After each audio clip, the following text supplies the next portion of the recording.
மாப்பிள உனக்கு விஷயம் தெரியுமா? என்னடா? நம்ம ஏரியால கிறிஸ்டின் ஒருத்தர் இருக்கான்ல. எந்த கிறிஸ்டி சொல்ற? அதான்டா இந்த ரீல்ஸ் எல்லாம் பண்ணுவானே. ஆமா. அவனுக்கு என்ன? டேய் அவன் லவ் டுடே படத்துல நடிச்சிருக்கானாமாடா. லவ் டுடேவா?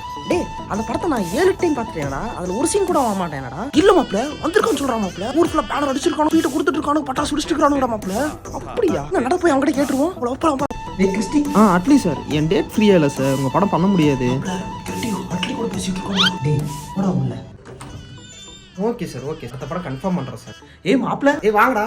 என்ன மாப்பிள லவ் டுடே படத்துலயே நடிச்சிருக்கியாமா? எப்படி மாப்பிள உனக்கு சான்ஸ் எல்லாம் கிடைச்சிச்சு? சான்ஸா? டே இல்லடா, நான் ரீல்ஸ் எல்லாம் பண்ணிருப்பேனா ரெடி பண்ணேன். நம்ம ரீல்ஸ் எல்லாம் வந்து அடிக்கடி பாப்பாரு. கோமாளிக்கு அடுத்து ஒரு படம் ஒன்று பண்றேன்டா, நீ நடிக்கணும், ரோல் ஒன்று இருக்கு அப்படின்னாரு. நான் பிஸினா எப்படின்னா விடவே இல்லை. வந்து நீ பண்ணியே ஆகணும்டா, உனக்காக பண்றான்ட்டு ரொம்ப ரிக்வஸ்ட் பண்ணி ரொம்ப கேட்டாரு. நானும் சரி பெரிய மனுஷன் இவ்வளோ கேட்கறாரே அப்படின்னுக்காக பண்ணி கொடுத்துட்டு வந்தேன். லவ் டுடே ஒரு 7 டைம் பார்த்துட்டேன்டா. அதுல உன்னை நான்